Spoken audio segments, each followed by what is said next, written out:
মাতাল প্রশাসন, থানা উড়িয়ে দেওয়ার হুমকি জনগণের গলায়। অহেতুক ধরপাকড় ঘিরে বিক্ষোভ গোটা এলাকায়।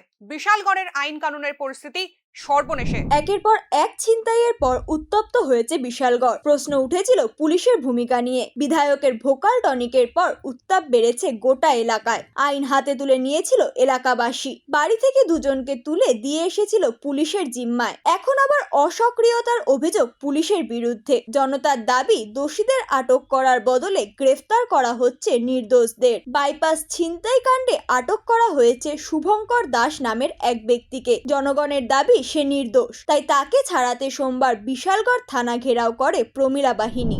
শুভঙ্কর নিতে আসি, পুলিশ কি করবো চিন্তা করবো না, আমরা থানা উড়াইলাম, পরিষ্কার কথা আমরা মহিলারা আছি। একদিকে কখনো পুলিশের অসক্রিয়তা, আবার কখনো চাপে পড়ে ভুল গ্রেফতার। অন্যদিকে আমজনতার নিজের হাতে আইন তুলে নেওয়া। ক্রমশ আইন ব্যবস্থা প্রশাসনের হাতের নাগালের বাইরে চলে যাওয়ার ইঙ্গিত দিচ্ছে।